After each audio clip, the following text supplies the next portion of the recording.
made a really, really dumb decision.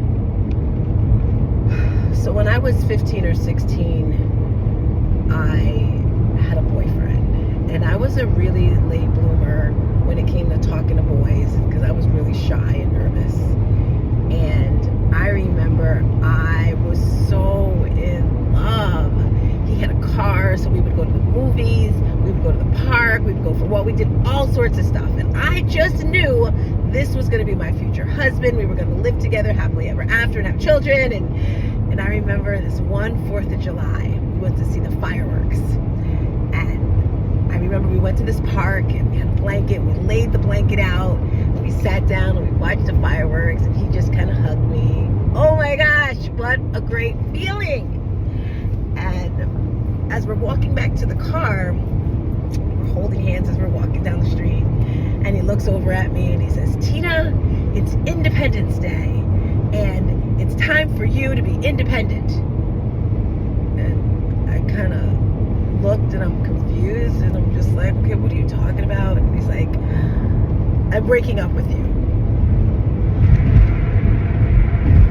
Okay.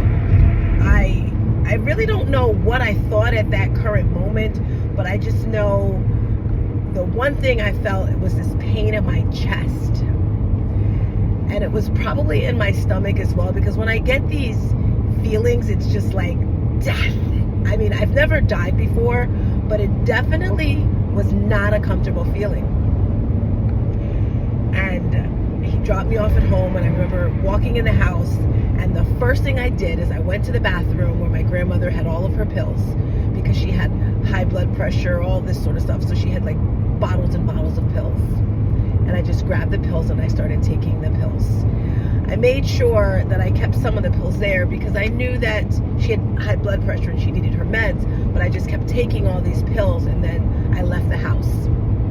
Now you got to remember, back then we didn't have cell phones. We may have pagers, but I don't even think I had a pager back then. You don't even know what that is.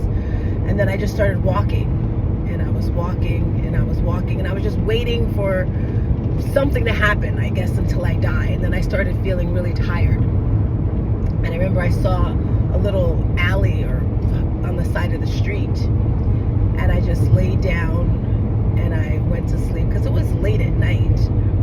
And then I woke up and I was just like, okay, I'm not dead, but I don't feel right.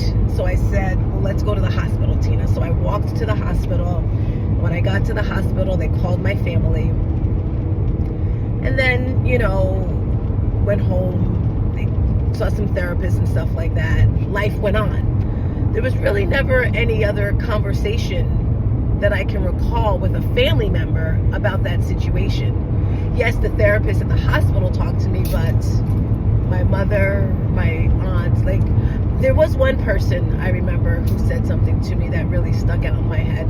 My Aunt Donna's boyfriend at the time, I remember, because from that one hospital, they sent me to another hospital where I stayed for like a week or something. And when I came home, it was like he was making fun of me. He was like, hey, I heard you tried Harry Carey. And I was like, at the time, I didn't know what that was. I still don't know what that is. But again, like I said, life went on. And life went on. So let's fast forward to today. If I could go back to Tina, 15 years old, what would I tell her? What would I tell her to do? So first of all, when you have those feelings of, I got to make a decision, or I'm making a decision, I don't know what to do, I don't know if it's right, if it's wrong, let's do some regulation. Let's regulate yourself. And I like to do this regulation with the word HALT. HALT. And it came from Alcoholics Anonymous. They use this in part of their programming for recovery. And the H stands for hungry. You never want to make a decision in life when you're hungry. I'm sorry. Yeah, because if you're hungry, you're just like angry and frustrated. And the A stands for angry. When you're angry, you do some crazy things. I don't know about you, but I've done some crazy things and some stupid things like this. And that night, I was definitely angry. Hungry, angry, lonely. Did you know you can be in a room filled with people and still much family, so much love in my life when I was a child. I had a wonderful childhood. But at that moment, when this person told me he didn't want to be with me anymore, I felt lonely and tired.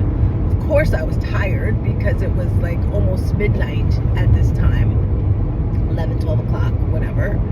And that's 3 reasons why I made this crazy decision. So today I want to leave you with the importance of realizing what you're going through before you make a decision. Are you hungry? Are you angry? Are you lonely? Are you tired? Check in with yourself so that you can make wonderful decisions in your life. Now, as we leave out of here today, I got to get us on an upbeat, okay? So I want you to think about one thing you want for your future, right? If I were you, when I was 13, 14, I wanted to be a dancer. I wanted to be an actress, a model, like all those things. So whatever it is that you want to do in life, I want you to think big times 10. Now, I'm going to say think big, and I want you to scream back times 10. All right? Think big!